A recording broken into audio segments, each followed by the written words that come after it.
sudden in our crowded cities, and we have to be ready for them with what is known as defensive driving. A moment's pause to avoid setting booby traps.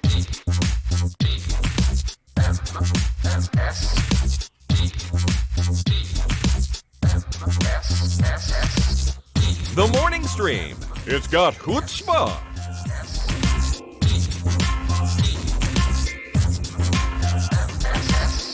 It does indeed have chutzpah. Welcome back, everybody, to the Morning Stream. It is August 19th, 2019. I'm Scott. He's Brian. Good morning. How about a booby trap? How about a booby trap, indeed. Have you ever encountered an actual booby trap in your life?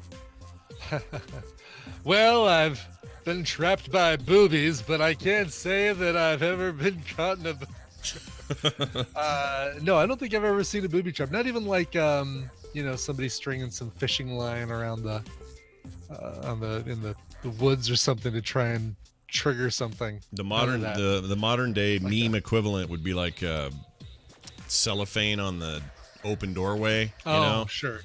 Or on the That's toilet. That's more of a practical joke than a booby trap, though, right? That's true, but if you walk into it and you get all tangled up and fall on your butt, sure. I think you've been booby trapped. I actually don't even know what a definition. What's the difference between a trap and a booby trap? What's the difference? There isn't one, is there? A booby trap is, that's a really good point, because a trap is still a trap, right? I mean, it's still like a, dangling piece of meat above a net that's covered up by foliage on the ground that's going to yank you right up, yank you and your Wookiee friends right up. According to Wikipedia.com, booby trap is a device set up to intend to kill, harm, or surprise a person or animal, unknowingly triggered by the presence or actions of the victim. As the word trap implies, they sometimes have some form of bait designed to lure the victims toward it. At other times, the trap is set upon trespassers that violate personal or restricted areas. So I don't. Yeah, I think it's interchangeable. Sounds interchangeable. Yes, it does say there's a different. Unknowingly. Oh, okay. So as opposed to one of those traps that you step on knowingly and say, "Yes, catch me in that snapping metal bar. Thank you very much." You're like, ooh, a bear That's trap. Exactly what I was hoping for. Yep. Let me put my foot in that.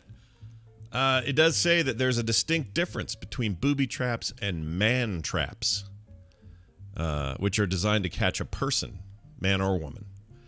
Okay. Lethal booby traps are often used in warfare, particularly guerrilla warfare, and traps designed to cause injury or pain are also sometimes used by criminals wanting to protect drugs or other illicit property from some owners of illegal property. That's weird. It says that twice. Who wish to protect it from theft. Booby traps, which merely cause discomfort or embarrassment, are a popular form of practical joke. So that answers your question.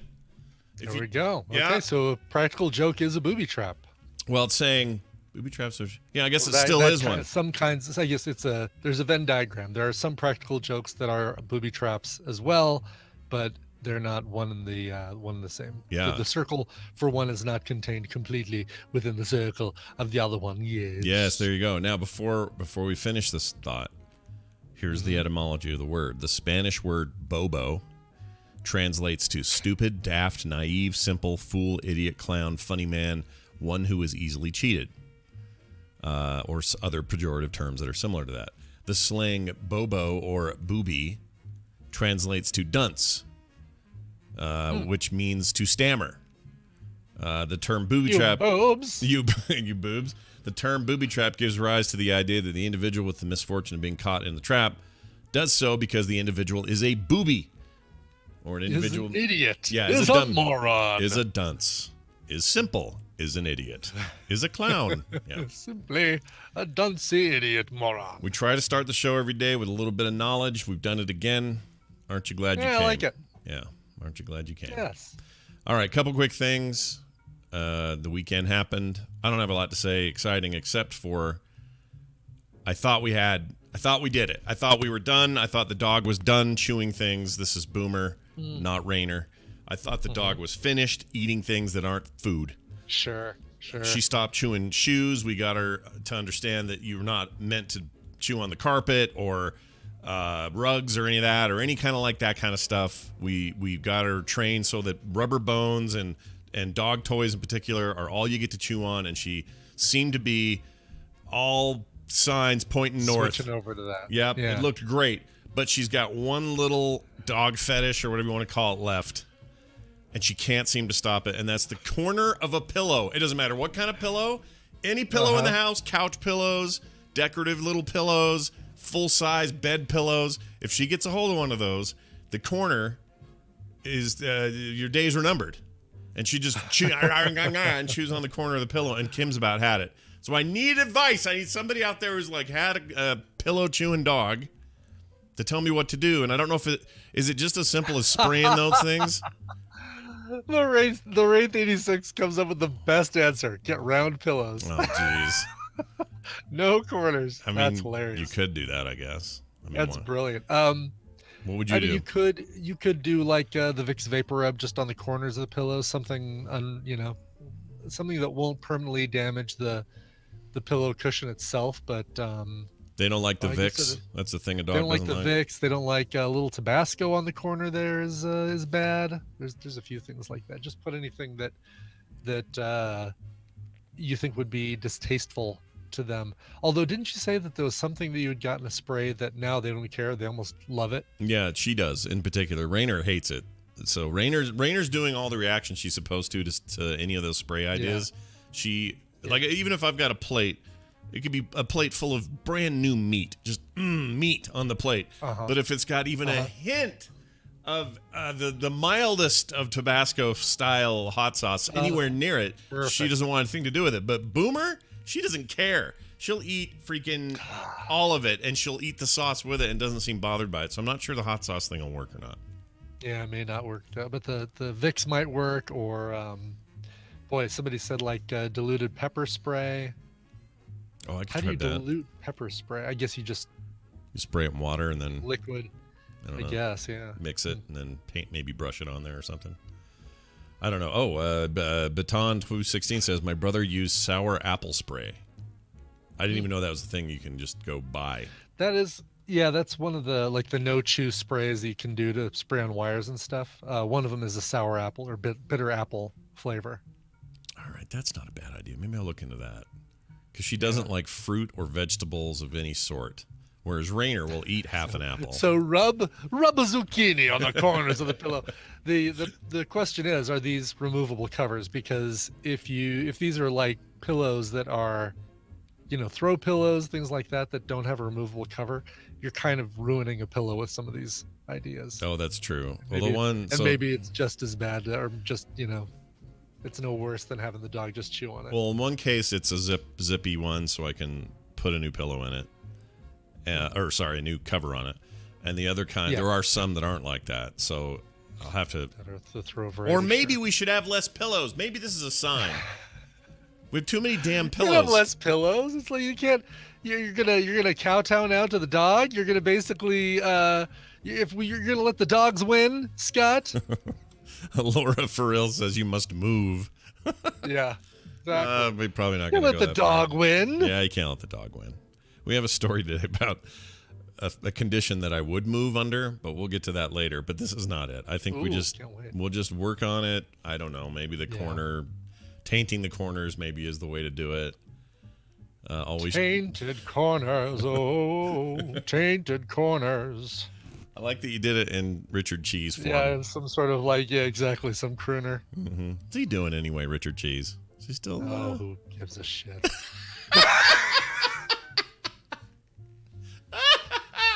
If there was any confusion how Brian feels about that whole thing, I just wanted to point out that that's it. If there was any confusion, now there's not. I mean, he still performs, probably, right? Does things? He does. Yeah, he does. He's getting hired at like the Red Rock casino out way off strip. Let's see. Here we go. See him August 31st in Los Angeles, and then September 6th in Las Vegas, and then September 27th in San Francisco, and then November 15th in Las Vegas. I mean, there were a time he had a residency at the Hard Rock, like where he was doing shows 3 or 4 nights a week. I didn't know that. That's kind of a good gig. And then he started spitting on people and telling them to turn off their phones. And got a little full of himself. That's what happened there. A little full of himself. Yeah. He, just a quick note here. He seems like he might be hard to get along with because he has had currently has himself, and then he's got 3 band members. He has gone through 1, 2, 3, 4, 5, 6, 7, 8. Oh, 9, really? 10, 11, 12, That's funny. 13, It's not 14. the same guys. I thought it was Frank Fetta and. Currently, Fed is there. He's still there. Okay. All right. Bobby Ricotta and Billy Blue. They're all cheese names. Their real names are like Ron Belcher, Brian Fisher, and Noel Milano. Well, yeah, I mean, you know. I know. I'm fine with it. Ween does that, and the Ramones, and that's all right. Yeah, I'm totally fine with it. But it looks like he's gone through 14 band members, and I'm just saying, usually when you go through that many, the whole everyone's an a-hole, maybe you're the a-hole. Yeah. Yeah, that's a whole Raylan Givens thing, isn't it? It's like, you lose a band member, they're an asshole. You go through 14 band members, you're the asshole. Yeah, that's basically it. Sorry, Richard Cheese. Still not feeling you, buddy. All right. So Friday night, how'd it go? Friday night I went out with the folks. Like you remember, I had to get out of here quick at the end of the show on Friday. Oh yeah, to go race downtown. Mm-hmm. Yeah, and Bobby Ann and Barry and Ren, we all met downtown at Union Station where the trains come in. And I took the train downtown, which I really enjoy, and met them for dinner. They're in town, moving Ren back into CSU. She's going to be going up to school again in Fort Collins. And went out to a place called Gyokaku, I think it is, Gyokaku. And there's a few locations around, is it Gyokaku? Let's see, Gyukaku, Gyukaku. You can find it online. And there's locations around the U.S. I thought that this was, like just a local thing. No, they're all over the place. Let's see, any in Utah? I'd never heard of it before. They None may in be Utah. Here. Okay, shoot. We're only a state over. Come on, guys. Come on. I know. Well, we've only got one, but boy, if you go to Southern California, the place is dirty with Gyukaku and Dirty with Yukaku was the film. It's a film I was in. I'm not proud of it. It's kind of in my past. I don't like to think about it. I'll leave it off my resume. Yeah, it's not really a part of my life I like to bring out, but anyway. So this is a Japanese barbecue place where it's kind of like Korean barbecue, where you've got an OSHA violation fire grill in the middle of your table. They bring you raw meats and vegetables, and you put them on said grill, cook them, sauce them up, eat them, and enjoy them. Nice. That sounds really good. It was delicious, and boy, looking back, it's like, all right, if somebody decides to go do this, number one, it's a blast, and the food is delicious, and again, they're giving you prime cuts of meat and pork and beef and stuff like that. You just got to make sure you cook it thoroughly, which isn't hard to do on these things. They're thin enough pieces that they're not going to mislead you on being well cooked on the outside, but not cooked thoroughly on the inside. They're thin enough that you just flip them over, and it looks like. Anyway, do they call it barbecue? It's Japanese barbecue. Like, is that the official thing, or is it something else? Well, there's teppanyaki, which is more like the hibachi style grill. Yeah. This is more like yakiniku, or yakiniku, which is cook it yourself kind of stuff. Oh, okay. That's a different, because we actually have a few not a chain, but a few here called teppanyaki. That's the actual name of it. Yes. And I didn't realize that was also a descriptor of what they do. Teppanyaki is the hibachi style, like the benihanas and that sort of thing, where you're sitting around a table where somebody's cooking it for you, I think. Sounds so good. That's right. Anyway. But here's the thing. Looking back, here's what I would recommend. Pace yourself. Well, not necessarily pace yourself. Pace the food.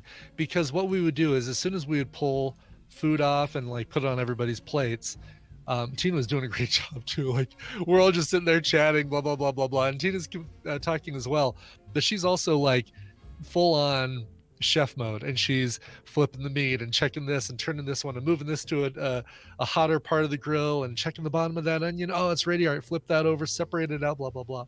And but it didn't lend itself to conversation as much because we're all fixated on the next piece of meat overcooking. Sure. So it's like, it's okay to let the grill go without meat for a few minutes and talk and eat your food and let it, kind of chill, and then start putting some new meat. But we did not let that grill go by without having something on it. We felt like it was our duty to keep that going. How does that work there? Do they just keep bringing you food? Do you ever have to stop? Is there a limit? Like, I don't know how that goes. Yeah, this place, they have different flavors you can get. They have different groups that you can get, and it's like 3 or 4 meats and then a bunch of vegetables if you do like a 2-person deal. And they kind of bring it to you, instead of like bringing everything all at once, they stage it so that you don't have 5 kinds of meat at your table sitting out, warming up and getting slimy. I mean, it's not going to do that short amount of time, but you'll have a couple different kinds of meat. We had pork belly and beef at the beginning, and then once those were gone, they brought out like chicken and brisket, and then shrimp and something else. So we always had 2 different kinds of meat at any given time. Oof. And then a plate of vegetables. Yeah. And that's what I recommend. And it's well paced like that. We did the Shogun, which is for 6 people, and we had very little food left, and there were 5 of us, so we did all right. You have to stab yourself at the end if you're a Shogun. Yeah. And then at the very end, they bring you graham crackers, chocolates, and marshmallows. They take the grill plate off and give you sticks. I love that you just ran right over that. You have to kill yourself with a sword after. Exactly. And then they brought me this other thing. It's like, yeah, we'll just let that go. I was wondering if you meant just stick myself because I was done. Like, stick a fork in me, I'm done. That's how I kind of took that. I see what you're saying. You're saying commit harikari? Harikari or harikari? How do you say it? Harikari. Yeah, something like that. Hot dogs in space. Norm. But yeah, no. So like I said, they bring you the stuff to make s'mores at the very. Oh, seppuku. That's right. Seppuku. Is that racist? I shouldn't do that. No, I don't think so. Isn't it? Not to do that voice, or just say I just secret ingredient too. When I say that, does that get me in trouble? Probably does. Emails to Brian. Fine, send it my way. I can take it. Well, I'm watch this. Delete key. There's that email is responded to. Let's respond to this one. Delete. That's responded to. Nice work. I'm jealous because I would eat all this right now. Yeah, everything you've described sounds fan-freaking-tastic. It was good. It was a lot of fun. And then Saturday night, me and the missus went and saw the movie Blinded by the Light. This is the yesterday of Bruce Springsteen, basically, about a Pakistani boy who lives in London, discovers the music of Bruce Springsteen, and it changes his life. It's like the connection that he wanted. And if you've seen Yesterday, you know that it's basically, the movie is it's good, but it's also like a love letter to the Beatles.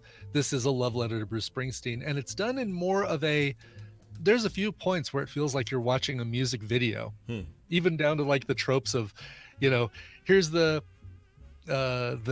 group of kids running around, they're singing their favorite Bruce Springsteen song, and they run and they go through a soccer game, and the coach is like, what are you doing here? And the players are all like, hey, get out of the way, we're playing soccer here. And they're like, we're singing Bruce Springsteen. And then we keep going.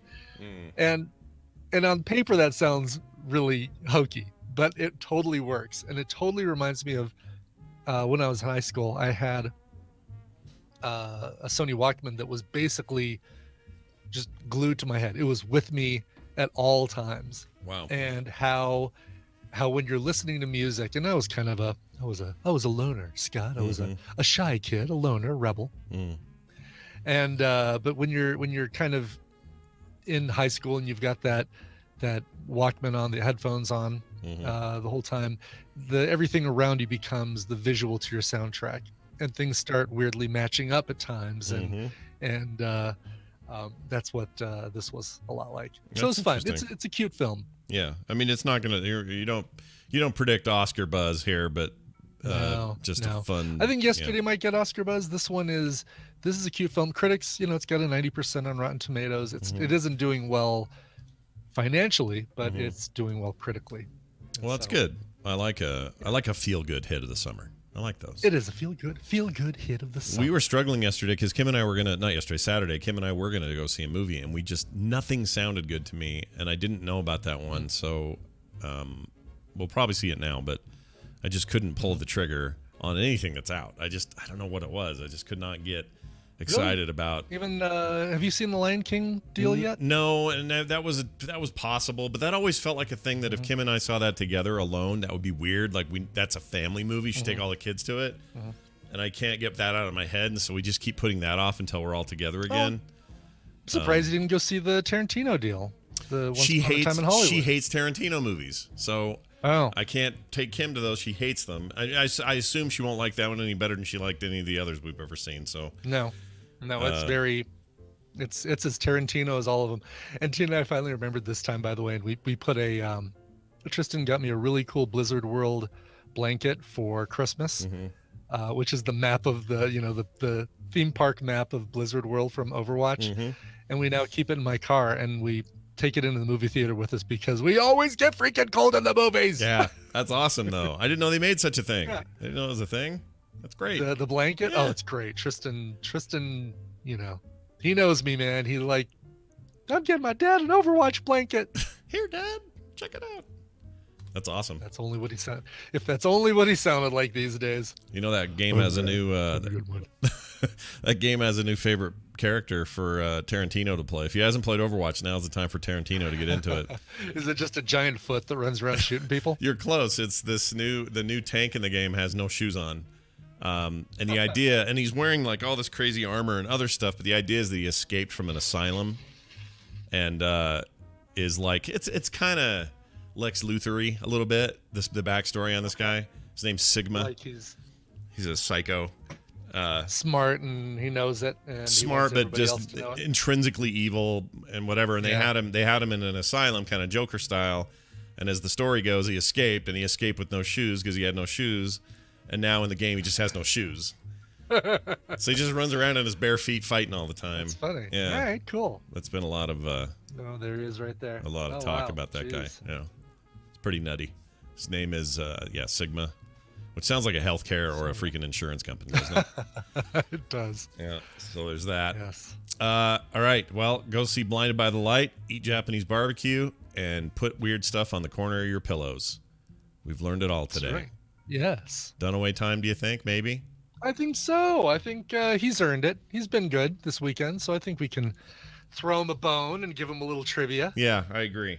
And we haven't heard from him, so that means he should be here. No, he should be here, yes. Although he's showing Throw him a bone. He's showing up as yellow, but that doesn't mean anything. He's on his phone. Yeah, that means he's scared, right? It could be that.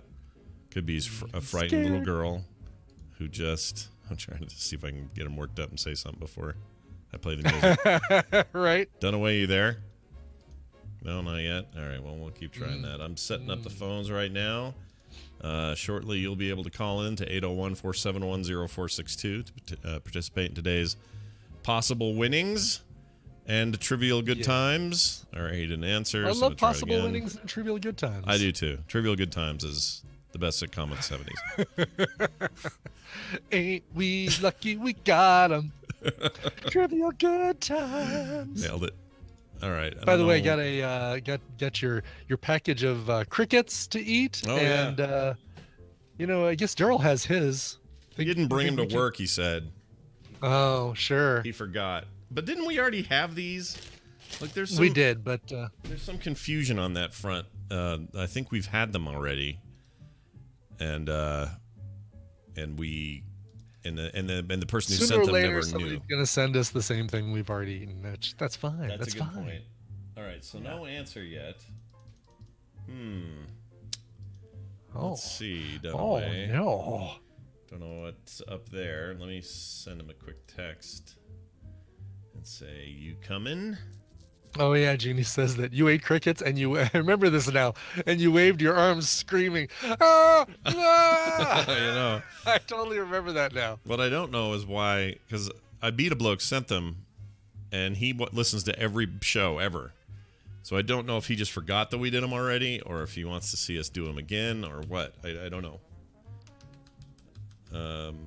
Yeah, we'll pull you in major Do, spoilers if I can't. Oh, you want? I was gonna Oh, you say, know what? yeah. Major spoilers could be our trivia guy if we need him. That's what I'm saying. Yeah, we could pull Steven in. Here we go. Brian Dunaway's replying. Oh, allergies. Oh. That's all he says. I say, you coming? He says, allergies. Oh. I don't know what that means. Does that mean he's not what coming? What does that mean? No, can you not play? Can you not? Oh, allergist. Okay. Oh, he's at the allergist. Did he tell us this? He may have told us this. You might have. Oh, yeah. All right. Oh, okay. He said allergies to me as well, and then wrote allergist. I think he's got like autocorrect loop going on there. All right. Well, we can do Steven. Let's pull in Mr. Schleicher. All right. Let me do that. Steven, this is going to be you now, buddy. Whoops. Major spoilers. I've paused and saved the show for those wondering if this is good. I wonder how. This is an interesting one. I was wondering how Dunaway would do this, and now I'm really wondering how Steven Schleicher would do with this topic. Ooh. All right. I'm probably going to be awful at it. Oh, you might be great at it. I don't know. You might be awesome. Great. Yeah. Because you like movies. Sure. It's a movie I thing. do like movies. Sure. Yeah. You're right. a big movie fan. All I right. just don't know if you like these movies.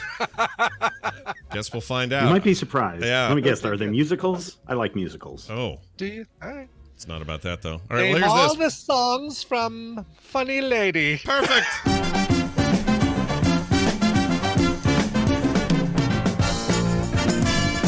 There's no Funny Lady, right? It's Funny it's Girl. the sequel. It's what happened when you watch My Fair Lady and Funny Girl at the same time.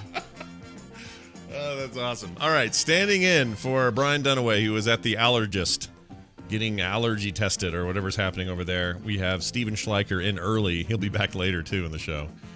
So enjoy your double dose, your double dip of Steven Schleicher today. Steven, thanks for joining us. Not a problem. That's very nice for you to do that. The way this thing works is we take a phone call from you listeners, 801-471-0462. When I get our first caller, we will bring you in and play some trivia. Yes, Brian? There really was a Funny Lady. It was, as my joke goes, a sequel to Funny Girl, the Barbra Streisand thing. So Really? yeah. Oh, I never knew that. Yeah. Was she in it? Is that her thing? She was in it. Yeah. Okay. All right. Must not have And done there was very well. Funny Old Lady, which didn't do so well at the box office. Did she? What year did I never she saw do Funny that? Girl, so don't and asking me anything about this. Okay. Well, I can tell you. I'll tell you. I did see Funny Girl. I don't know why or when. Oh, It did was you really? A long time So ago. Funny Lady, 1975. Funny Girl was 60s. Yeah. And it was bad, says the chat. Funny Okay. Lady was bad. 1 star. I'll take This their is word. before Rotten Tomatoes. Does no one want to win a prize today, Scott? I don't know. We're still waiting for that call. Oh, we got one. Hold on. I There think we one's go. ringing. I hear it. I see it. I feel it. I know it. All right. We got to let the timer count before they can hear us, but let's see if this works. Hi, you're on the air. Who's this? Okay. This is TV's Travis. Well, hello, TV's Travis. Thanks for calling the show. Travis. He's a very active member of our community, always in the chat room, got stuff to say. Yes. TV's Travis, right. welcome to the show. It's good to have you here. Brian's going to explain the contest, what you could win, and what our topic is. Brian? That is correct. I'm going to be giving Scott and Steven a topic. They're going to go back and forth with answers fitting that topic. If one of them gives a wrong answer, repeats an answer, or they just hem and haw and take too long to come up with an answer, the win is going to go to the other player. Your job, TV's Travis, is to predict who's going to come out on top based on the topic. Today, your prize is a 2-pack of Steam games, actually a 2+ pack of Steam games, because you're going to get Closure. That's not... it's something we all want, but it's also a Steam game. And you're going to get Dungeon Defenders as well as all of its DLC. Dungeon Defenders and all DLC and Closure, big prize package that you could win if you guess correctly. The topic today, I mentioned, was movies. And you guessed musicals. Oh, you guessed incorrectly. So Tyler Perry has appeared as Madea in a bunch of plays, but a whole bunch of fully produced films. I'm not going to ask you about the plays, but he has appeared in 12 films. The character of Madea has appeared in 12 films. Can you believe that? I thought that was surprising, actually. Wow. Maybe not. A little bit of trivia. The only reason why the Atlanta film industry is where it is because of of Tyler Perry. Tyler Perry, really? I didn't know that. That's crazy. Although some of them are Good starting on to him. pull out of there, which is crazy also. But anyway, whatever. I mean, not crazy. Yeah. I understand So- why they're doing it, but it's changing. Yes. 12 films featuring the character of Madea. I want to know how many you can name. TV's Travis, who do you think is going to win? Do you think they're going to be able to name one or more? And who do you want to go first?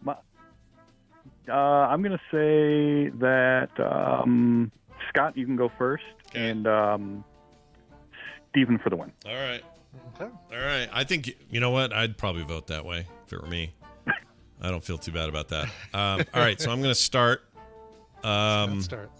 And you didn't say whether all these movies are Madea movies, or are they? Are they all Madea movies, or are they other they're Tyler Perry movies? They're movies where Tyler Perry appears as Madea. As Madea, so it's Madea specific. All right. I just didn't want to accidentally say that like that Alex Cross movie he was in and screw that up. Right, yeah, no. Unless she appeared in the background in a diner scene or something, but All right. yeah, no. I remember the Madea Christmas. Madea Christmas.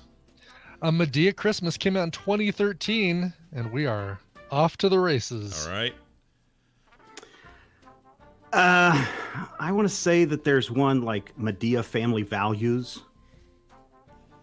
I'm looking through. Oh man. We have a winner already. Oh man. All right, so let me see if my second choice is on that list. Yeah. All right. What's your second choice? Madea Gets on the Bus. No. Oh man. Okay. All right, the one you were thinking of is Medea's Family Reunion. Oh, maybe that's the one I was thinking of. Yeah. Oh, Diary of a Mad Black Woman was the first one, 2005. Medea's Family Reunion. Meet the Browns. She had a cameo appearance in that one. Medea Goes to Jail. Maybe she took a bus. I don't know. I Can Do Bad All by Myself. Medea's Big Happy Family. Medea's Witness Protection. A Madea Christmas. Boo. A Madea Halloween. And Boo 2. A Madea Halloween. A Madea Family Funeral. And then in 2015, the only animated film in here, Medea's Tough Love. All right. So here's the funny thing about today's trivia. If Steven would have known one more, he wins. Because that's all I knew. Yeah, I you knew didn't have nothing any. else. I knew there was a Christmas movie.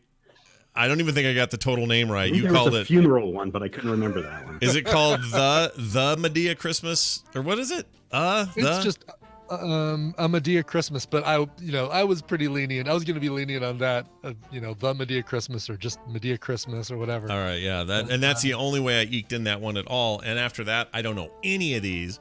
So you would have But Family had me. Values and Family Reunion, I couldn't be generous. If you'd have had Reunion, you would have had me. I'm done. I was out. I would have been. TV's Travis would be walking away with 2 hot game codes today.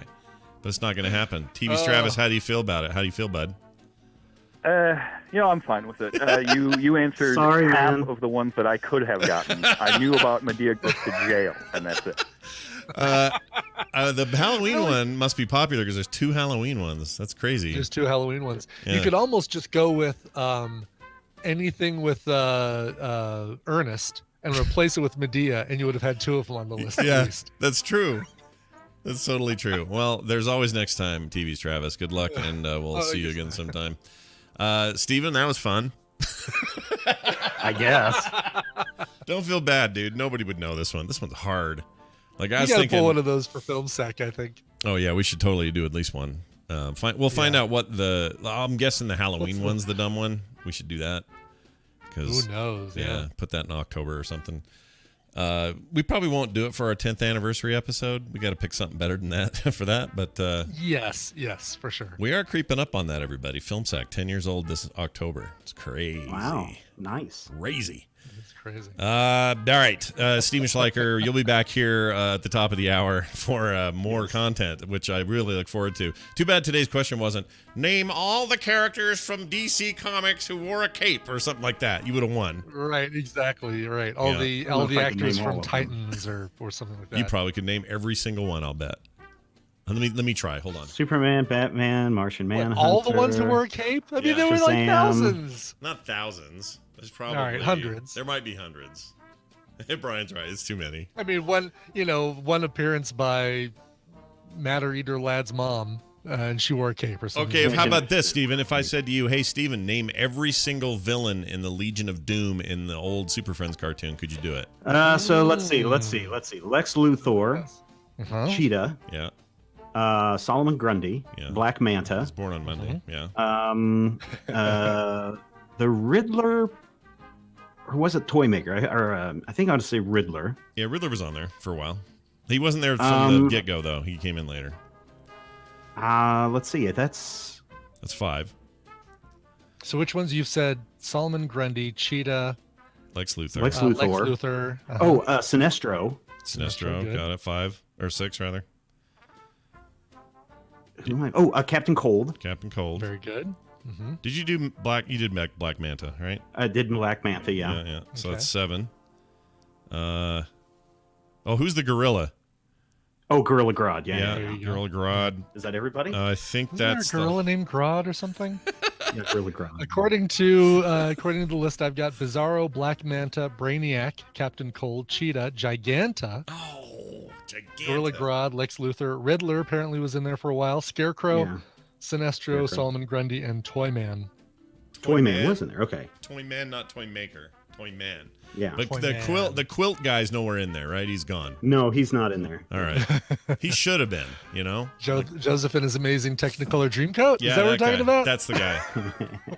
That's the guy. So there, I got about half of them. You did. Yeah, you did very Yeah, well. you would have killed me on this one. I don't remember most, or I remember some of those. I wouldn't have gotten it. So that's just what I'm saying. In any other scenario, Steven wins today, is what I'm saying.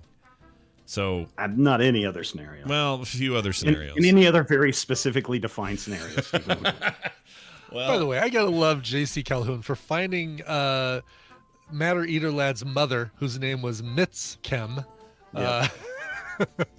Like a link to her page on the DC fandom. So website. it's really if you guys want to get really nerdy, there is a very interesting issue where it is revealed that the Kim family is like poor. Dad's an alcoholic and a gambler, and they're relying on Matter Eater Lad to bring the money in for the family, even though So they can he eat was- anything. So he was just eating matter just to stay alive. He wasn't He was eating working- matter for fun or for. Yeah, no, he was working with the Legion. They got paid. They're a paid entity, and he and his family needed that money to go. Now, the even weirder thing is that now I'm forgetting what his name is. Not Cockrum. Before that, but the writer on this. Mhm. There's actually, his family was very poor, and his family did rely on him wow. to, and he was in high school still, and the Really? family relied on him to write these comics to get a paycheck. And he talks about how stressed out he was, that he was probably having ulcers in high school because of the pressure from his family to do this. So there's Jim some mirror. Shooter, really? Jim Shooter, yeah.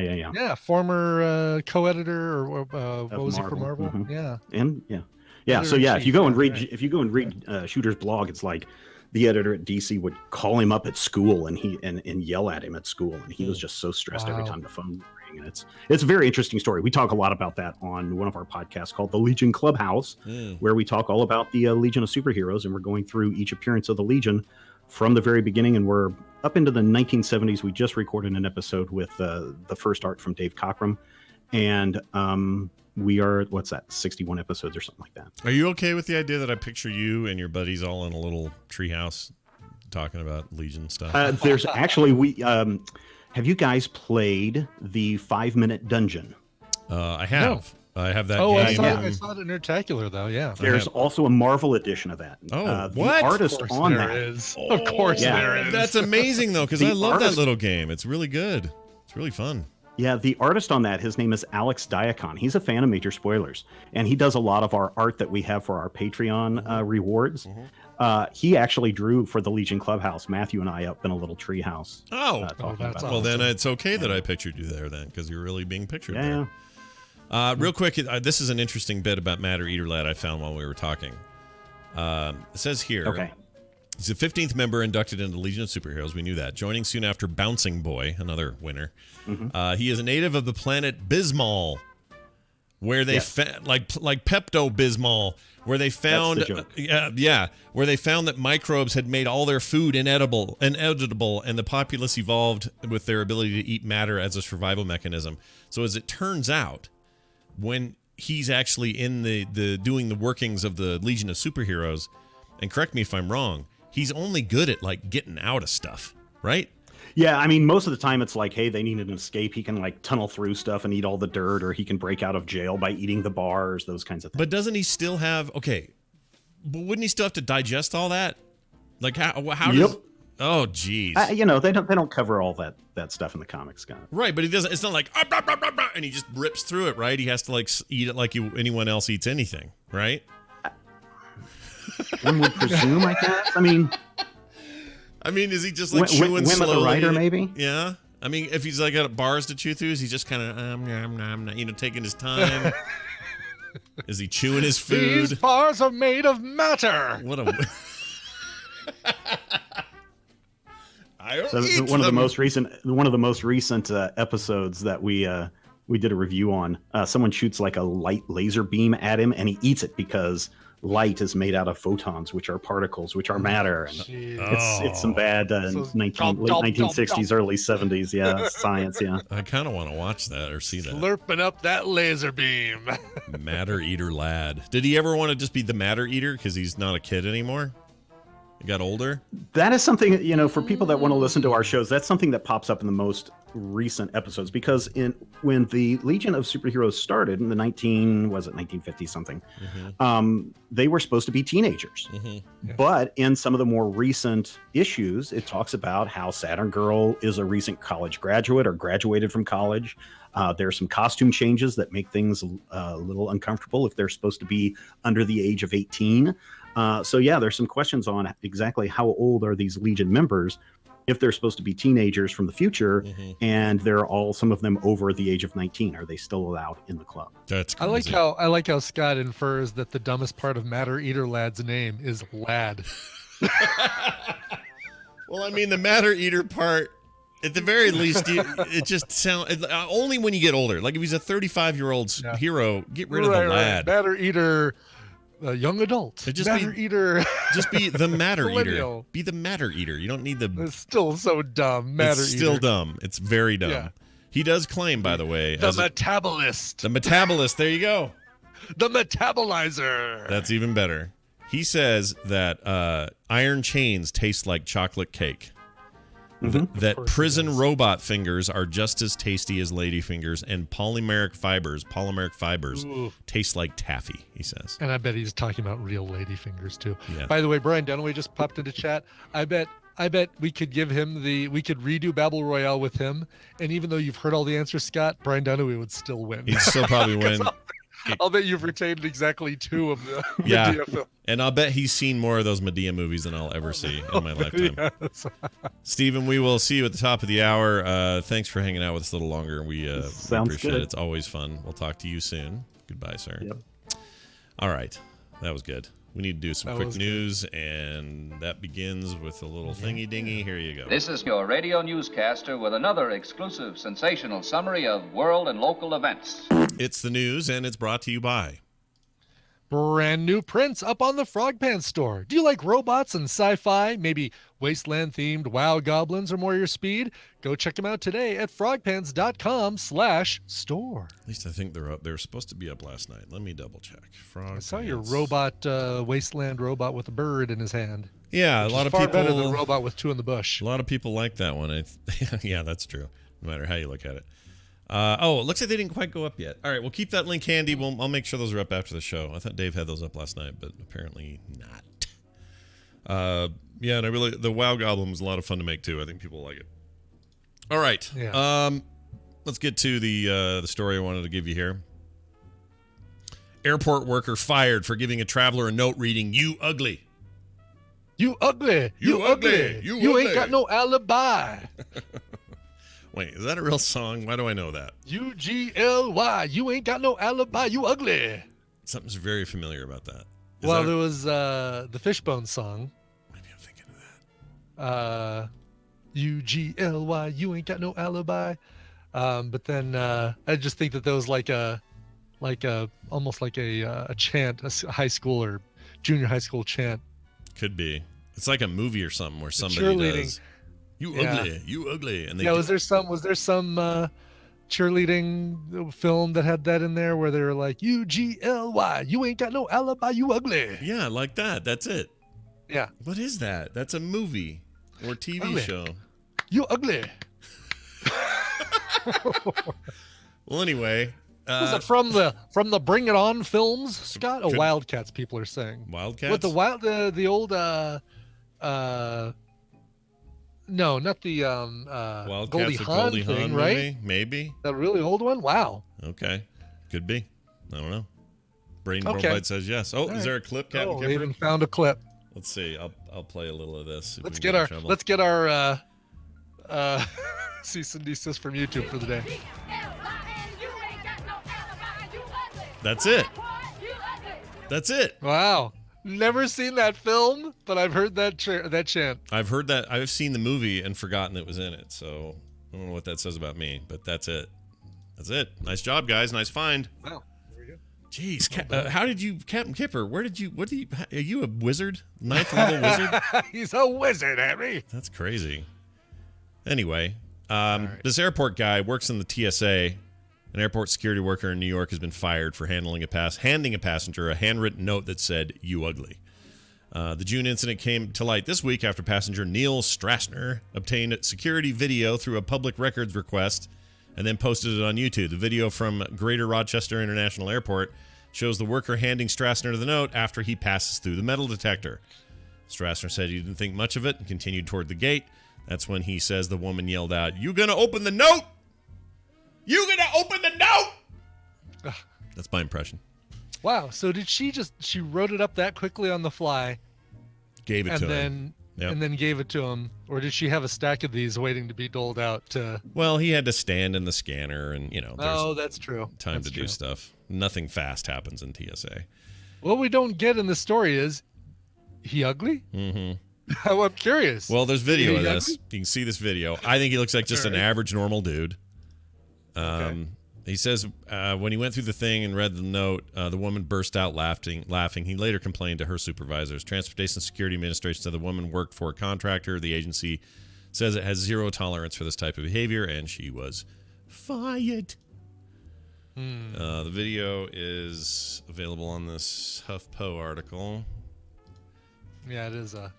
I haven't used HuffPo in a while. Hopefully they don't... Justifiable firing. I think so. Okay, there he is. Yeah. Normal-looking guy, just a dude. Normal-looking guy, exactly. There he goes through his stuff, being efficient. Let's see when they hand him the thing and who does it. All right, so he's waiting for the thing. People at home, he's just, there's a little note for him. Take that note with you. Thank you, ma'am. Hands him the note. Leaves. She's being all rude and lame. And it just said, "You ugly" on it. It's not nice. No. Why would you do that? What's the deal there, I ask? Is that too much to ask what the deal is there? What's the deal? It's not cool, man. What's the deal with that? Oh, yeah, completely empty. Wow, where is this TSA that is at Rochester? Maybe like 4 people in line at TSA. I'd say it's like middle of the night, but that doesn't matter. It's always bad, right? Have you ever had TSA not be bad? Yeah. It's always bad. I mean, there's levels of bad. Sometimes it's not that bad. And that lady had to go back through again because she had her bracelet on. And then this lady, she had her keys in her pocket. And that's what you do. You forget your stuff. Also, I don't like she has the note in her hand like from the get-go. Like she was just waiting for somebody to hand that to. You think so? You don't think that was a quickie? No, I don't think, because I don't see her writing it. No, she doesn't. Well, she's off screen for a bunch though. Like she's back in the rear while he's putting his stuff down, and she could have seen him coming in a line or something. I don't know. Well, maybe. I mean, that's weird to have a cocked and loaded note that says you're ugly. Just wait for an ugly guy. That's freaking weird. I'm curious to see. I went back to see if she pulls it out of her pocket or no. It's like sitting in her hand. It's been in her hand almost it's like a Penn and Teller. Oh, she pulled it off the top of the. There it is, right there. At about 44 seconds, she pulls it off the top. So I think it's one of the other people handed it. To her. One of the other workers. I think so. Well, fire them all. Freaking TSA, they're the worst. Ugh. And, I shouldn't say that. There's one guy in the Anaheim TSA that's really nice because he listens to TMS. And I'm sure he's listening today. Yeah. And I forgot his name. I'm sure. But that guy was great. He's the only one I like. The rest of them. The woman with the black rubber gloves did not find it funny. She just takes off her rubber gloves, decides she's not going to fondle any more grapes, and call it a day. Yeah, she's had it. She's done. No more grapes. Yeah. No more grapes. No more grapes. No more grape fondling. That's what I said when we spayed our dog. No more grapes. Sorry. No more grapes. All right, final story. I got a couple of real winners for tomorrow, so I'll hold those. Okay. All right.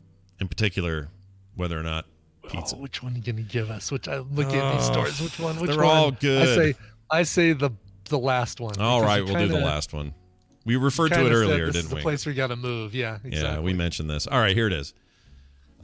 Smells like 1,000 rotting corpses, says a Florida woman about her vacation home in Florida, which was invaded by dozens of vomiting vultures. Smells like 1,000 rotting corpses.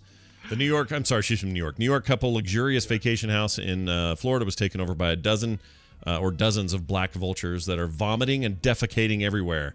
The Palm Beach reports that the Casiamano family can't even visit the $702,000 home. That's an expensive house, but not as expensive as I would have thought. Yeah, I was thinking this was like an Airbnb, but this is like a whole vacation house they bought. They own this, yeah. Yeah. They bought it earlier in the Ibis Golf and Country Club area. Siobhan Casamano described the smell as 1,000 rotting corpses. Was it Siobhan? Siobhan. There was a Siobhan in Bananarama. One of the women was a Siobhan. Oh, S-I-O-B-A-H-O-H-N. That's crazy. Yeah, I used to.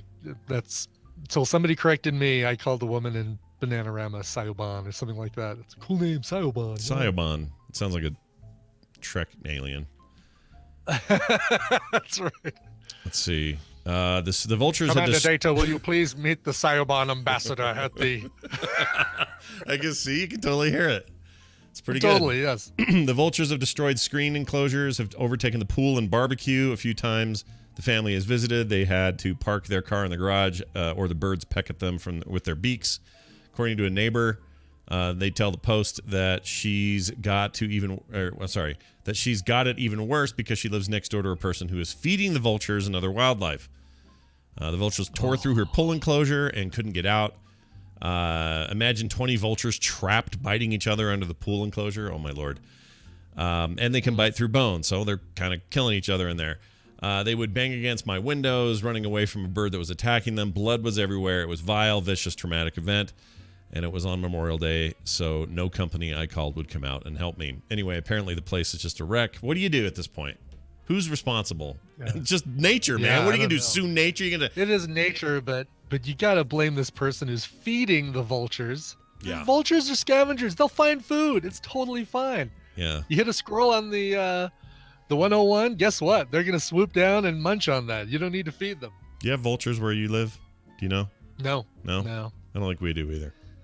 No, I think they got to be a little bit warmer, a little bit more tropical. I just found out you can grow bamboo here. I thought that was a purely tropical thing to grow bamboo. Really? So we're gonna do. We had to pull a tree out over the weekend. I forgot to tell that story. We have a dead tree.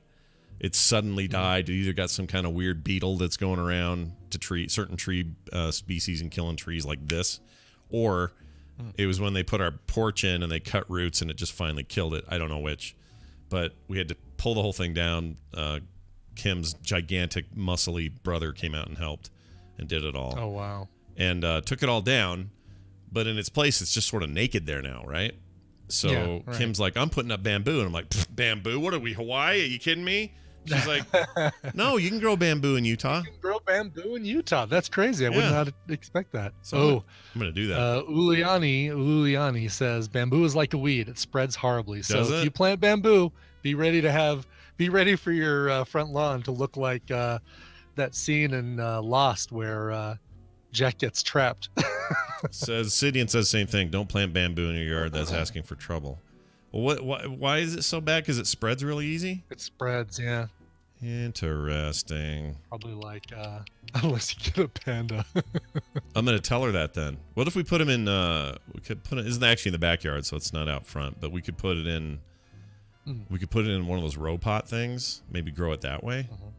I don't know why we want to though. Then why mosquitoes breed in it? Says Dice Tomato. Really? Bamboo. Yeah, spreads and is hard to get rid of. A lot of people throwing shade on bamboo. Get some kudzu. Oh, there we go. Just as I say that, essential tremor. Kudzu is the stuff that took over the South.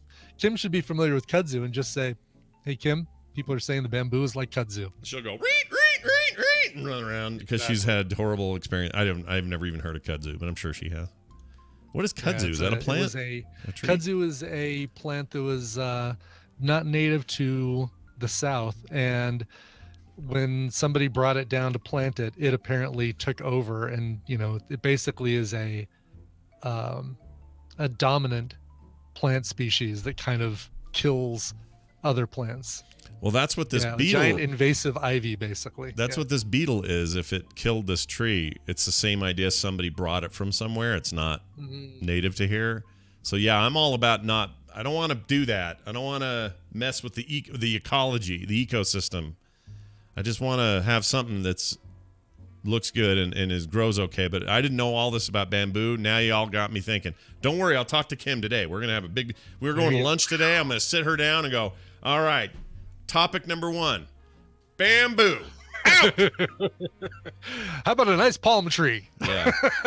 How about a nice, well, I don't think those will grow. How about here. a nice pineapple tree? How about that? Is that good? What if we did bamboo, but then I bought like a panda and he could just eat the bamboo? What if we did that? Sure.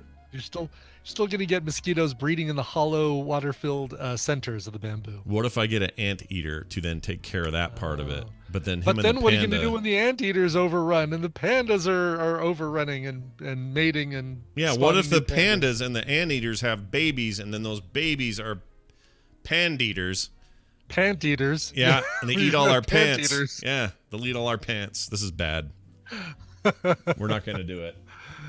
All right, that's all we're going to do for today for news, but we are going to take a break, and when we come back, we're going to have Steven back on. We've got a couple of important things to talk about with him. We also have the Trek Nerd after that, and locked and loaded a brand new mashup from Jamie. So all of that comes up next after this song. Brian, what do you got? Yes. Ivan Howard is the alter ego of De La Noche, who's got a brand new album that is coming out in just a couple days. Comes out Friday. It's called Blue Days, Black Nights. It is a debut release. I'm checking to make sure that is the case. He spent years on the road with the Rosebuds, indie darlings, the Rosebuds. He also wrote for Kanye West with Justin Vernon of Bon Iver fame. Funking out in his alter ego, or as his alter ego, Howard Ivans, for Space Bomb Records. So he just flipped his name, and helping found the supergroup Gayngs, Gayng's. He ended up back in his Portland home. In 2018, decided to do his own album of music.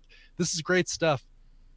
It's got a very cool mellow electronic vibe to it, which I totally dig. This is De La Noche from the brand new album Blue Days, Black Nights. Here is Avenues. What am I doing poking behind that bird? He's only doing 35. I got your phone linked to my Find Your Shithead Friends app.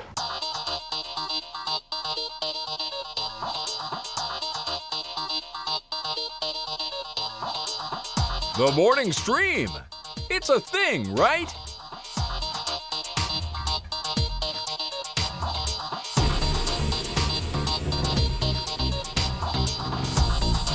All right, we're back, everybody.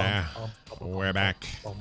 It is a thing, Scott Fletcher. Hey, he put up a tweet the other day saying something about I'm gonna sit down and do some film sack stuff soon. That got me all excited because he's been, busy, got stuff going on, sending the kid off to college, all kinds of crazy work stuff. But it sounds like he's got the itch to bring us more stuff, and maybe we'll get some TMS bumpers and all that. He missed out on a great opportunity to give us a 20-minute Cloud Atlas recap for Film Sack. In the year 1972, Holly Berry is an investigator. That should be the rule. There's a certain ratio of time you have to do the intro. The longer the movie, the longer the recap. Yeah, I like that. I like that a lot, actually. That's a great idea. All right. I miss Fletcher's intros in Film Sack so much. Oh, they're so good. They're so good. He's Lord of all. He's Lord of all he surveys. He is. For some reason, believe that. Discord's being funky. Hold on a second. Oh, Discord. It's just, I think it's my system. Discord, you piece of poop. Let me do a quick. Don't go anywhere. This will make it seem like I'm gone, but I'll be right back. All right. Just gonna reload that. I think I got some kind of memory leak happening with something else. Okay, and here it comes. And maybe we're okay soon. I don't know. Sorry, give me a chance to charge my. Remind me to charge my PS4 DualShock so that I can play some more No Man's Sky later. Oh yeah, how's that? New update. I still haven't even hooked up the 3D for the PSVR. Oh, you got to give that a shot and let me know what you think. I of know. It. Yeah, I'm really excited too. The problem is where I've moved my PS4 to have it near my screen here, my office TV. I don't have a really good place to keep all the stuff for the PSVR. Yeah, that's hard when you're doing it in a space that you otherwise are like doing production and stuff in. It's my workspace. Yeah, exactly. Yeah, I agree. I gotta see what I can do. Well, because I really do want to see what it's like. I'm kind of digging. I'm really digging the update. I haven't even done like any of the multiplayer features. Can you do multiplayer across platforms, or is it? I don't know. That's a great question. I can't see why you wouldn't, except maybe limitations on the console brand side. Let me see. Need more ferrite dust.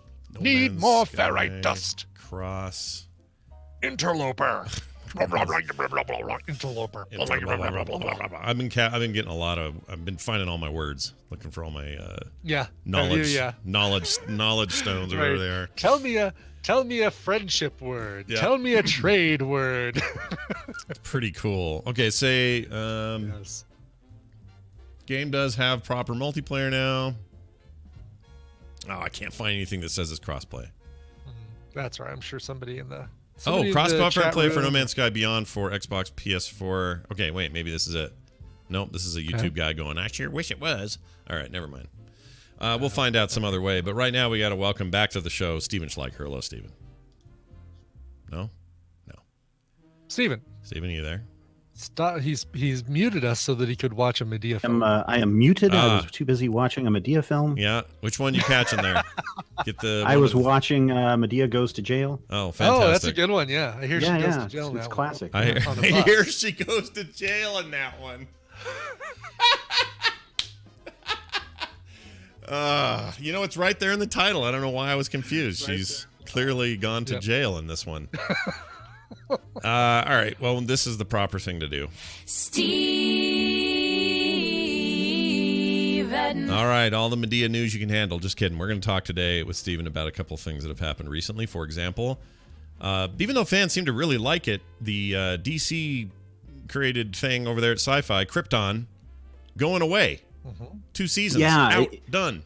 Finished. Yeah, when it was first announced, a lot of people were kind of like, what? This sounds really kind of dumb, because there was a lot of time travel involved and Adam Strange and all this stuff.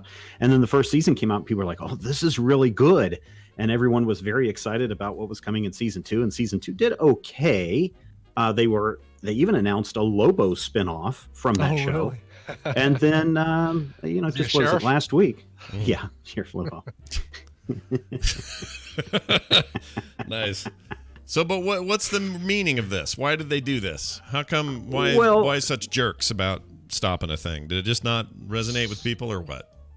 I don't know if it didn't resonate with people. Some of the rumor is that Warner Brothers wants to shop the series around to someone else who might have a higher budget.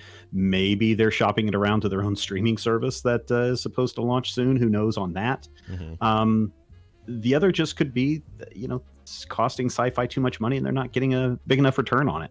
Yeah, I wonder about that. The DC stuff seems to be dropping like flies, and I thought it would only be kind of limited or whatever to the DC channel stuff and all of those cancellations, Swamp Thing and all of that. So I figured that's all we'd ever see, but now we're starting to see it sort of trickle down through the other platforms or other licensees, and it bums me out. It's just like a reaction to upcoming Disney Plus and original Marvel content and MCU blowing up? I mean, do you think it's just DC going, ugh, guys, we need to reset.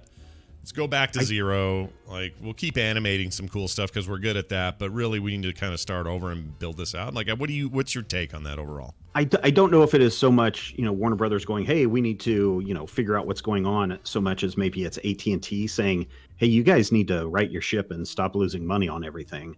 And it would be great to get Tom on to kind of discuss this, because after the AT&T purchase of Warner Brothers, things at Warner Brothers and DC Comics have been kind of weird. I mean, literally weird, like you're saying, Scott. Some really good shows are getting canceled.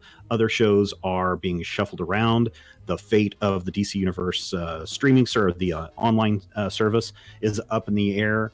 DC Comics itself has cut back in the number of comics that it's releasing each month. So it's a big kind of, I don't know what's going on, but it's something to keep an eye out. And it wouldn't surprise me if AT&T is doing something behind the scenes. Interesting. And AT&T meaning they're now the Warner Brothers, the owners of Warner Turner Brothers, and all that. That's them now, right? That's all.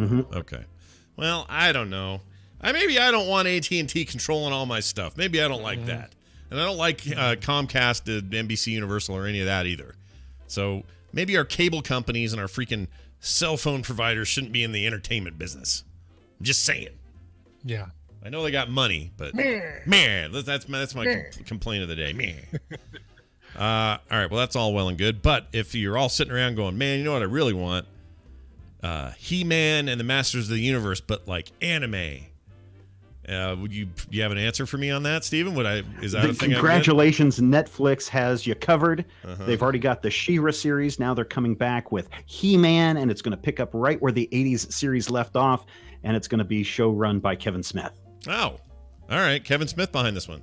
So when you say anime, are we talking like focus on action anime, or are we talking Dirty Little Uncle? Is it anime or is it animated? Is it anime is what they say. They say anime style is what they say. They say anime yeah, they say an style. anime style, which could be like, what was the Castlevania series? I mean, it could be animated that way, or it could just be people throwing the word anime around when it's maybe not even that. Well, what if somebody says? What if somebody Man at Arms goes He-Man, and then He-Man goes then I know we're in trouble.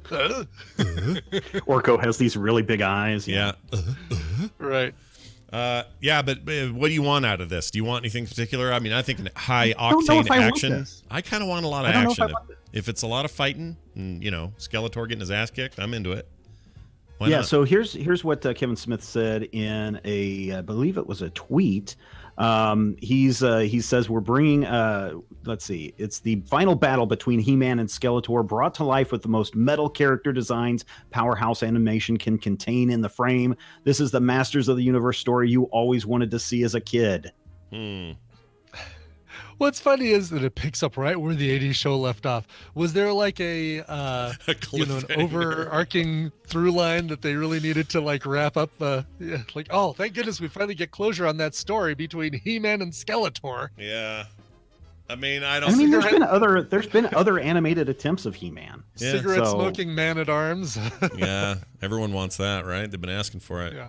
I mean, I don't know. Like, I think that the thing with He-Man was always that it was aimed at boys who want high octane action. That was, go watch the documentaries. They say those words. And She-Ra was a response to like, hey, well, what about the girls? They're getting left out here. And that new She-Ra series on Netflix is awesome. It's really good. Gina Davis apparently is in this next season. Oh, goodness. That's cool. Yeah. So she. I guess looking back at the video of the final episode of He-Man from the 80s, and I forgot that it ended like that. So it's like He-Man goes into Castle Grayskull and he sits down, and She-Ra sits down across from him, and they put on "Don't Stop Believin'" on the little jukebox on the table next to them, and Orko is parking a car outside, and then all of a sudden the screen just goes black. I forgot that it ended like that, so it'll be good to finally get some closure. So there really was a hanging storyline that they had to finish out. There really was, yes. Thank goodness they finally finished that. I had no idea. Long way to go for a joke. I'm going to be nice job. I'm very into the idea, though. I know this. Maybe I'm in the minority here, but I'm all for some kind of action-packed relook at that stuff. Will this surprise you, knowing my Dukes of Hazzard and Knight Rider history, that I never saw a single episode of the old He-Man Masters What were you Universe doing in the cartoon? afternoon after school? I was 20. I was going out and using a fake ID to buy booze or something. Oh, okay. Here's what you missed out on. You need to go. Maybe we should say this for Film Sack, but there is a holiday sort of Christmas episode special that is the greatest worst thing. It's so yeah, it's great. the greatest worst thing. That's definitely true. When Skeletor discovers Jesus. Oh, you have to watch that for It's Film so Sack. Are you kidding me? It's so Absolutely. good. It's really good. Anyway. All right. Suddenly I don't feel so well. You've heard that line before? That's what it's from. Really? Okay. Suddenly I don't feel so Skeletor's well. heart grew 3 sizes that day. Yeah. Oh, look, there's the video. Like, wow, why is did He-Man like bleach his hair perfectly white to play Santa for this thing? I don't know. I don't remember. I need to watch it again. It's been a while. But these kids. A lot of this I need to go to the blanked out on, Eternia. I need to go to the Eternia Sally Beauty and pick up some bleach for my hair. There you go. But it's basically, the storyline is basically them all finding the real meaning of Christmas. It's just the silliest, stupidest thing you've ever seen. So I recommend that highly Suddenly, recommend a Madea Christmas sounds really, really good.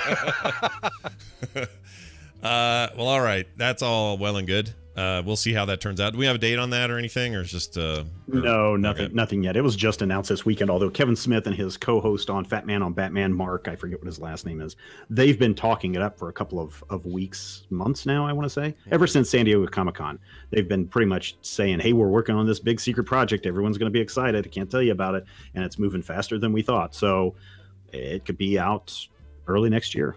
He-Man. I can't wait. It's going to be great.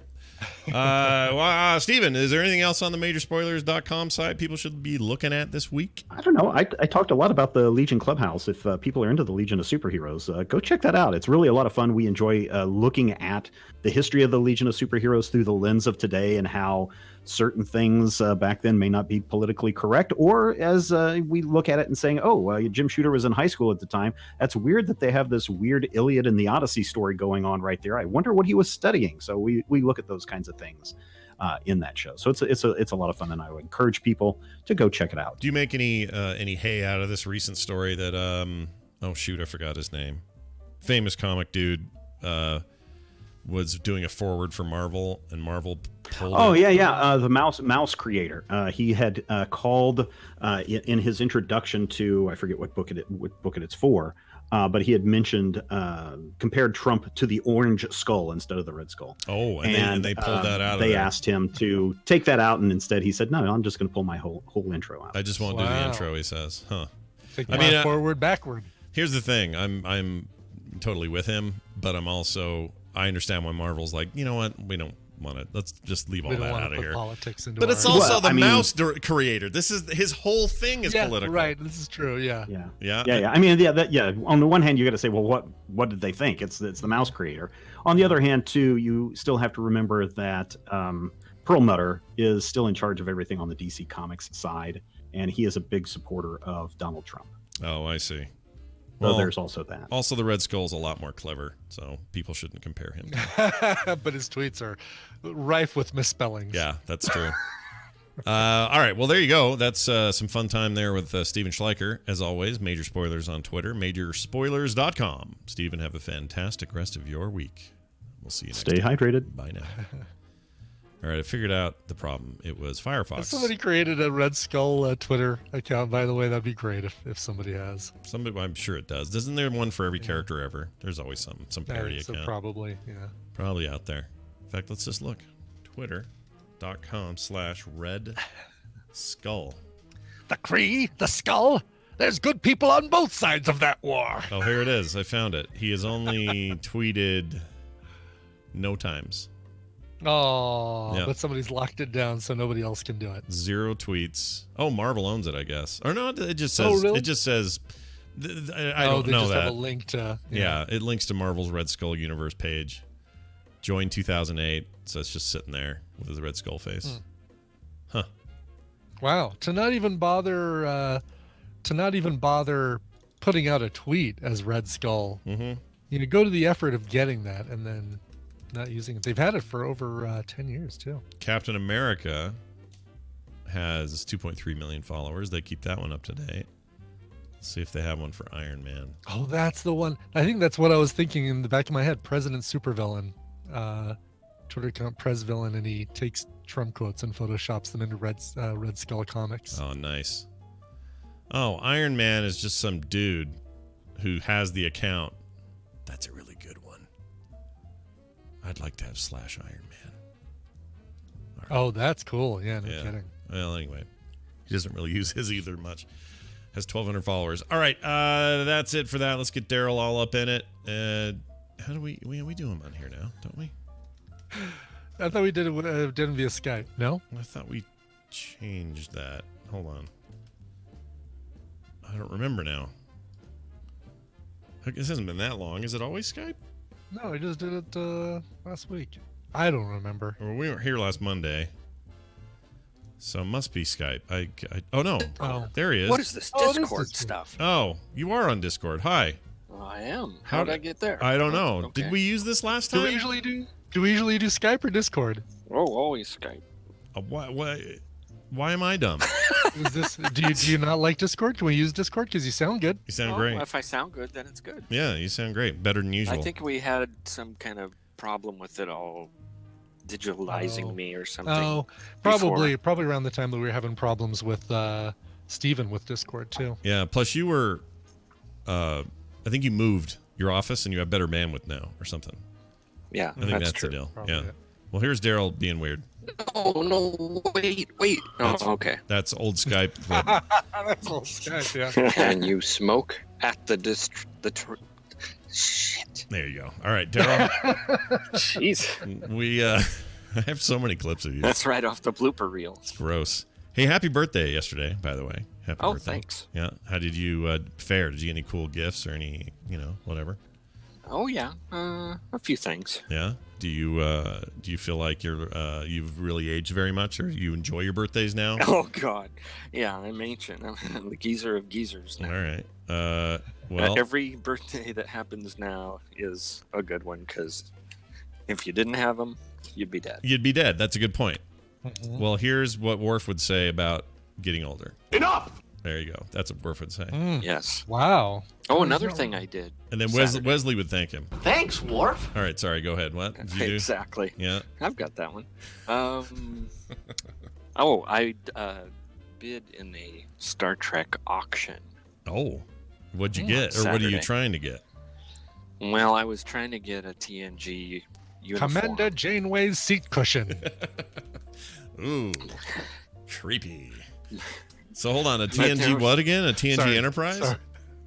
No, a TNG uniform. Oh, uniform. Oh, that's cool. A gold one. Like one that an extra wore or something? Yeah. Mm-hmm. And it had a picture of the guy wearing it. And there was a little teeny error in the uniform, so I could tell it was the one. It's legit. But there are richer people than me, far richer, involved in that. So what'd they end up paying? Do you know what they went for? $1,700. Jeez. Oh wow. But it's an actual one worn by the actor whoever played the worn on screen. That's watch pretty the cool. episode and see it. Because it's all kind of Just out of fakery. curiosity, what's the error on there? Oh, right at the top, near the collar where the zipper, comes up, right where the neck thing is. There's the black top. Yeah. Right. There's a little teeny. It's like it folds in just a teeny bit too much right at the zipper. That makes it more valuable, though, right? Somehow, because it's legit and real. Well, you can identify it, so yeah. That's cool. There's a lot of fake ones in here that you can buy. You can buy all kinds of like $25, crappy looking ones if you really want to cosplay. Yeah. Don't you already have something like this? You probably have this, right? No? No, I have a really crappy one, but it's pajamas actually, but it's actually not bad. It really looks like it. It's not that bad of a uniform. I've seen you in it somewhere. You're shooting a phaser in it. Yeah. I was in Bill Duran's basement with a couple of his props doing stuff. Right. That was a day to remember.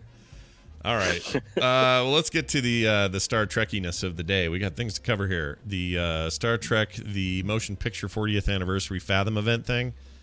They're doing original. Oh, I just had the worst chill. My whole body just had it. I don't know why. I'm not excited about this. Yeah, that happens to me when I think of watching that movie again. Yeah, no kidding. So this is original widescreen aspect ratio, 500 plus theaters, include the behind-the-scenes documentary short, The Longest Trek, Writing the Motion Picture. The dates are September 15th and 18th. You can get tickets for that now.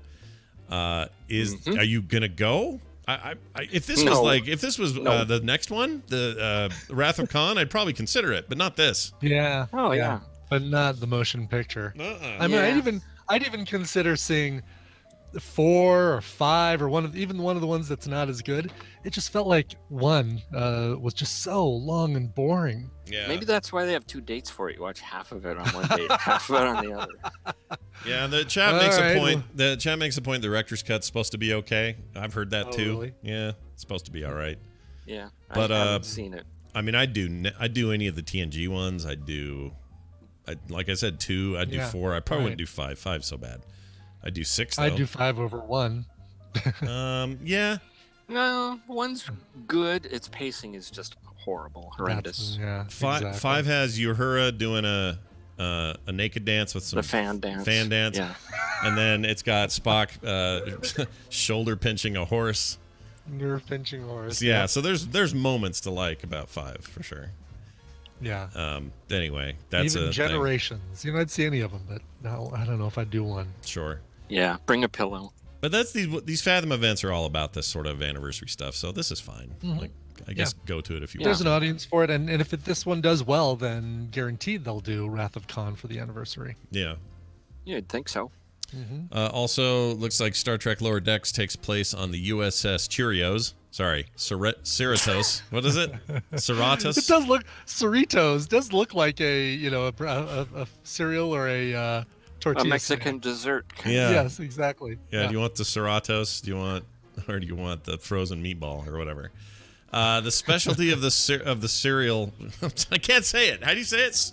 Cerritos. Cerritos. The speciality of the Cerritos is second contact. Second contact, you're showing up to the planet, you're finding all the good places to eat. You're like the Yelp of Starfleet.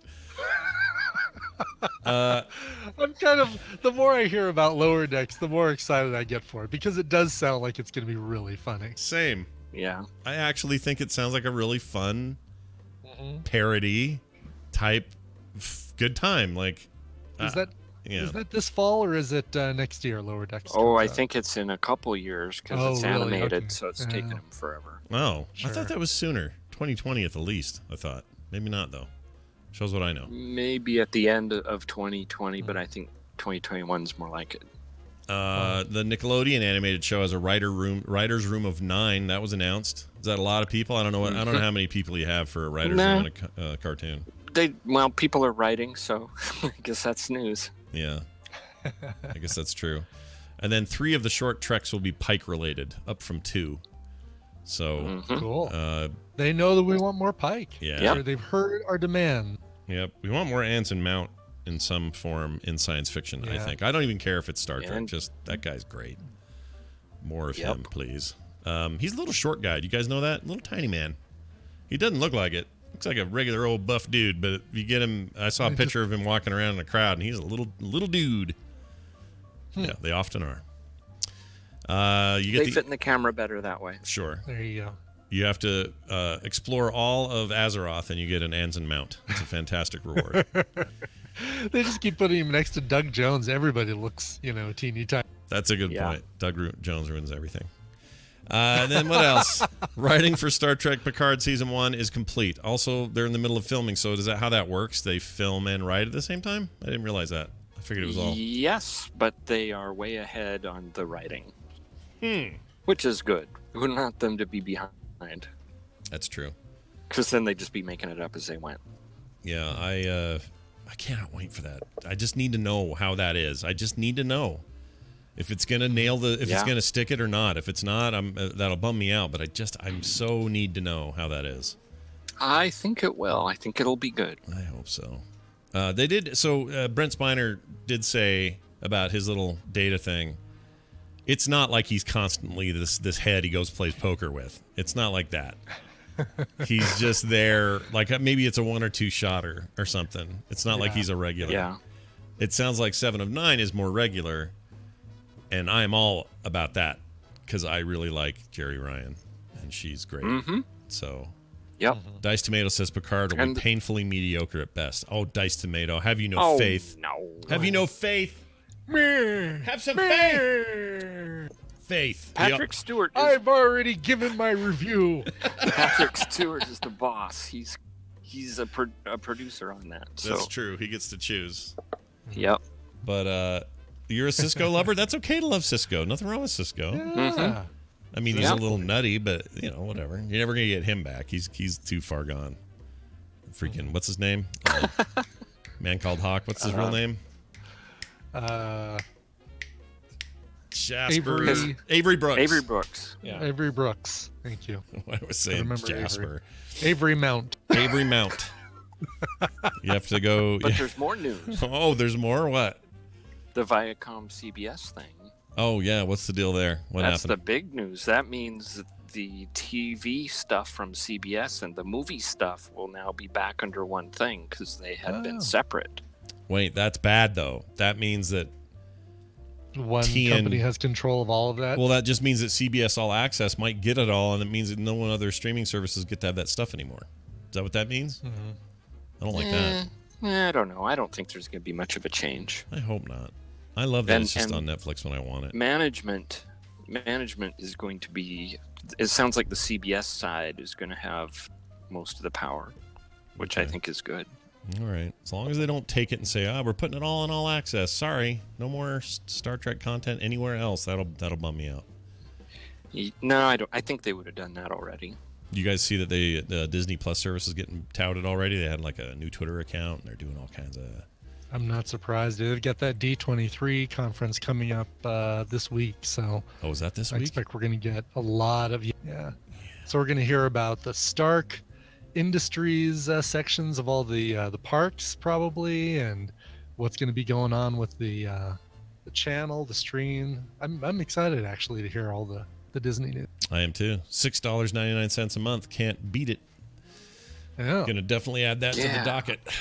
It's only so many. You know, people used to say, just for about the cost of a coffee at Starbucks, you can do the thing. But eventually you're like, man, am I drinking like 9,000 cups of coffee a month? Exactly, yes. I'm not drinking this many cups of coffee a month that I can, for the change in your cushion. No, I've already emptied out the couch cushion change. We've already spent that on Hulu. Yeah, that's gone. Hulu got that money. Oh, Hulu man. Did you finish Handmaids, Brian? Yes. It was good. What a great season. Such a good season. Did you watch it too, Daryl? Oh, yeah. It's fantastic. Man, I never miss it. It's great. So good. Freaking Christopher Maloney. Sorry about that, buddy, but you took one for the team there. Woo! That was so good. So rough. Anyway, there's all that. For people who are always afraid to watch that show, I would really recommend it. It's just incredibly well made. And every episode this season ends with somebody staring into the camera. Yeah, there is a lot of that. Yeah, Elizabeth Moss is like, I noticed it a lot more this season, but she does this thing where it's a lot of like staring slightly off camera and like flickering her eyes, but not kind of blinking, but just kind of like like her eyes are kind of flickering a little. I want to make a mashup cut of all of her like flickering eyes. They do have for some reason they seem to have an obsession with doing that, and I don't know why. Mm-hmm. It's a maybe they've always done it. It's just starting to I'm starting to really notice it, but still really good. Really good. Yeah. Anyway, makes me want to give Canada a big fat kiss. All right. Hey, that's it for that. Daryl is the Trek Nerd on Twitter. You can find him there. You can also find him at This Week in Trek at thisweekintrek.com. Daryl, any final words of wisdom before we cut you off? 3D print great things. Fart on a donkey. Bye. I don't know what that means. Sure. 3D print great things. Brian, you have a 3D printer. Print some great things. I will print some great things. All right. I haven't printed any great things in a while. I tried to print a really cool like Apple pencil holder, or like any sort of pencil holder on my desk. It's a woman like praying to an altar kind of thing, but she's holding her hands up like she's holding up your pencil. This is as much as I got. Oh.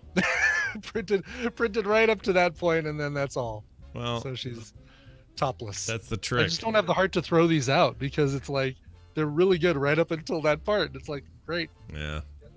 Well, because where it stopped pretty close to the same spot, like went about half an inch higher on the second one. You glue these together, it'd be probably really cool. Actually. Yeah, that wouldn't look bad. See, look, you get your weird sculpture. Hello. Hello, this is Brian. Hello. Hello, 3D print failures. Yes, hello. Hello. Hi. Filament, waste of filament. Hello. Exactly. All right, we're gonna play a mashup. This is from Jamie. Oh, damn it, I screwed that up. Where did I put the file? Is he Irish? He's a Jamie little, O'Dammit. He's a little bit of an Irishman. Oh, here it is. TMS covers. Oh no, this is you. Hold on. What the heck happened here? Oh, mashups. Oh, okay, no. the folder's just in a weird place. No. This is called Throwback Edition. I assume that means that it's something old, made new again. I don't know, but we're about to find out. And we want to thank Jamie for his hard work. Here it is. Check it out. Well, thank you afterwards. That's how it's done. That's how it's done. Let me do that again. It's like somebody wadded up somebody's foot skin, made me eat it. Oh God, that is the most foul description. Yeah, I discovered that I'm allergic to a finger up the bum. Phony guacamole, Klinger, get out of here. Major Houlihan, phony guacamole, get out of my office. That's pretty good. I like to produce large fish sandwich. Thank you. That's not it. Right? Can't get my ship working. Cock puncher. On my world, we lick people in the forehead. It hurts. My It hurts so bad. Abby. My penis. Oh, no. stupid tusk. I guess I'm dumb. Bye. I think I took a dump in my onesie. You make They would not put a zipper in here. I don't care about your family. I want to drive down the alley. That's right. I got a handgun. I'm going to shoot your tires out, and then I'm going to run and squeal and giggle. Bang, bang. I'm on the bus, and I'm about to poke this lady. Oh, He was at home making other kinds of music. Before I used this product, I suckened like dish.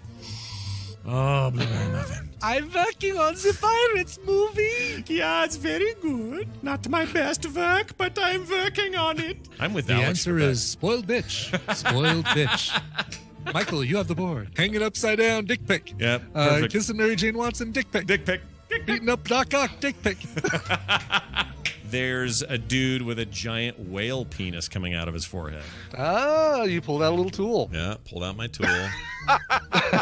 That was purely unintentional and probably too late for Jamie to do anything. Yeah. Well, the video has it. Who knows if he'll go hunt it down. Here we go. Creamy. What's peen? Or is that penne? I've done it again. What is the word though? Penne. Penne. Pasta. All right, penne. Creamy penne. Creamy peen. Oh, how embarrassing. How do you even take me anywhere? Come back from this. How do you even take me anywhere? I just don't know how you deal with me. Delivered right to your door. Creamy peen. That was a good one. That was the throwback there at the end. Nice job. That was. Yeah, creamy peen. I love creamy peen. It was my a favorite classic. episodes or favorite errors on the show. Indeed. That one's probably so far in the archive. You have to go get the archive feed, which brings me a good opportunity to mention that if you were like, man, I want some of the really old TMS episodes that go all the way back to 2011. Well, that's easy. You just go to the website and it'll say right there, archive RSS feed, archive shows. You click on that thing and it's an RSS feed that's everything past 200 episodes of the most recents on the main feed. So you can get the old stuff, you can get the new stuff, you can get all the stuff. You're looking for Creamy Peen? You can find it. Go to the website, frogpants.com/TMS. All right. Brian, I think that's it for us. Do you have any announcements or anything to say today? Anything? I'm announcing, no, we got a new soundography up on the feed. There will be a new, your interview with Alex for America's Next Top Podcaster will be going up on the feed later today. Nice. So if you're subscribed to that, I also need to reach out to you guys and start planning for next season. We've got our contestants, and we're going to start recording in September for season 2 of America's Next Top Podcaster. Nice.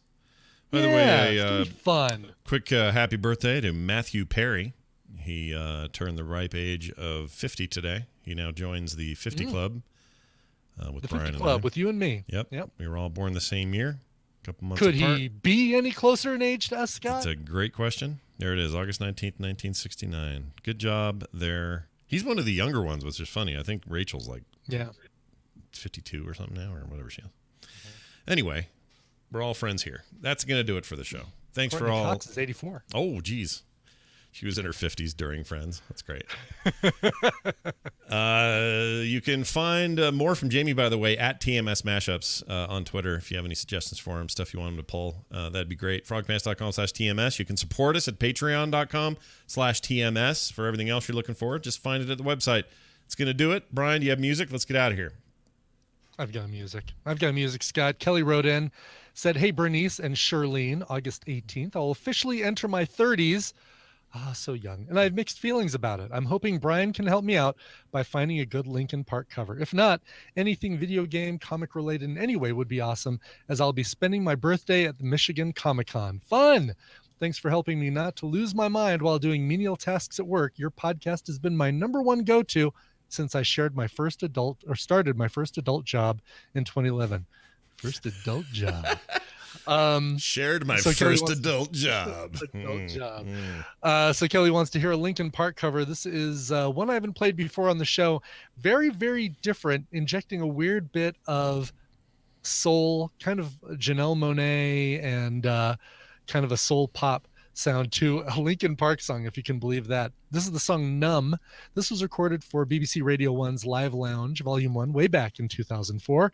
It is performed by Jamelia. Here is Numb. All right, here's Numb. We'll be here tomorrow for another numbered show. Oh, I see what you did. It's pretty good. Tomorrow, Tuesday, all the stuff we do on Tuesdays, so come back for that. We'll see you then. This show is part of the Frog Pants Network. Frog Pants Network. Get more shows like this at frogpants.com. Harvey Keitel's penis. Yep, there you go. Mark Knopfler's penis. Where the hell are we? All right, save that. Turn off